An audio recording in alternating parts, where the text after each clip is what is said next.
প্রধানমন্ত্রী তারেক রহমান বলেছেন, দেশে গণতন্ত্র প্রতিষ্ঠার জন্য হাজারো মানুষকে জীবন দিতে হয়েছে। এখন রাজনীতি হবে দেশের মানুষের ভাগ্য পরিবর্তনের জন্য। জামায়াতে ইসলামের ইফতার মাহফিলে দেশ ও জাতির স্বার্থে রাজনৈতিক দলগুলো নিয়ে একসঙ্গে কাজ করার কথা বলেন প্রধানমন্ত্রী। জামায়াতে ইসলামের আমির ডাক্তার শফিকুর রহমান বলেন, দেশের উন্নয়নে সরকারের যে কোনো উদ্যোগে সহযোগিতা করবে জামায়াত। বিস্তারিত তাফহিমুল ইসলামের রিপোর্টে। গধূলি বেলায় ম্লান আলোয় এক বিরল দৃশ্যের সাক্ষী হলো দেশ। ইফতারের আয়োজনে একই টেবিলের পাশাপাশি বসলেন প্রধানমন্ত্রী তারেক রহমান এবং বিরোধী দলীয় নেতা ডাক্তার শফিকুর রহমান। লাল গালিচার প্রটোকল ছাপিয়ে বড় হয়ে ওঠে সৌজন্যবোধ। বিরোধী দলীয় নেতার আমন্ত্রণে সাড়া দিয়ে প্রধানমন্ত্রী যখন ইফতারের আসরে পৌঁছান, তখন সেখানে ছিল কেবল আতিথেয়তা আর এক চিলতে শান্তির পরশ। দেশের ইতিহাসে এমন দৃশ্য সচরাচর দেখা যায় না, যেখানে রাজনৈতিক প্রতিদ্বন্দ্বিতা হার মানে সম্প্রতির কাছে। আল্লাহু আকবার, আল্লাহু আকবার।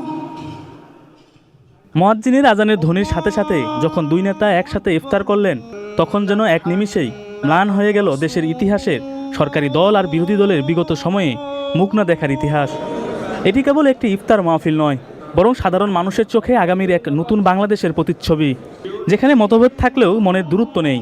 মহান মওলাই আজিমের দরবারে নতুন বাংলাদেশে একসাথে চলার কথা উঠে আসে বিরোধী দলীয় নেতা ডাক্তার শফিকুর রহমানের কথায়।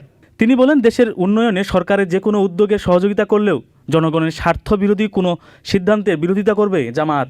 সরকারের গৃহীত সকল সঙ্গত পদক্ষেপে আমাদের পূর্ণ সমর্থনও থাকবে, সহযোগিতাও থাকবে। কিন্তু আমাদের বিবেচনায় আমরা যদি দেখি যে সরকার কোনো অসঙ্গত সিদ্ধান্ত কিংবা পদক্ষেপ নিয়েছেন, আমরা প্রথমে দৃষ্টি আকর্ষণ করে সহযোগিতা করব। সরকার আমাদের পরামর্শগুলো গ্রহণ করলে আমরা কৃতজ্ঞ হব, জাতি উপকৃত হবে। সরকার আমাদের পরামর্শ গ্রহণ না করলে বিরোধী দলের যে ভূমিকা সেইটাই আমরা পালন করব। অনুষ্ঠানে শুভেচ্ছা বক্তব্যে প্রধানমন্ত্রী তারেক রহমান বলেন, রাজনীতি হবে দেশের মানুষের ভাগ্য পরিবর্তনের জন্য। বাংলাদেশের মানুষ আজকে অনেক প্রত্যাশা নিয়ে, অনেক আকাঙ্ক্ষা নিয়ে, অনেক আশা নিয়ে আমাদের সকলের দিকে তাকিয়ে আছে, বিশেষ করে রাজনৈতিক দলগুলোর দিকে তাকিয়ে আছে।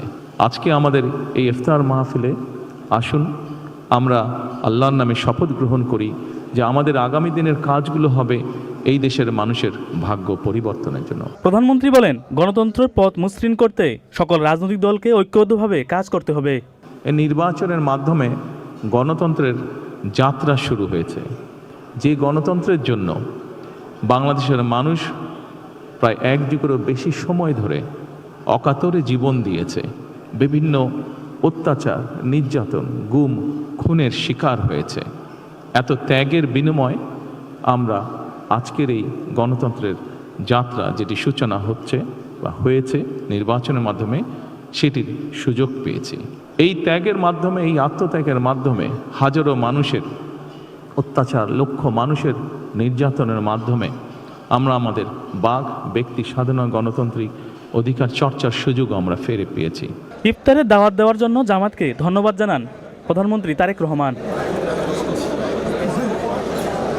রাজনীতির মাঠে লড়াই থাকবে, কিন্তু আজকের এই ইফতার মাহফিল এটাই প্রমাণ করে যে সৌজন্য এবং আলোচনার পথ কখনোই বন্ধ হতে নেই।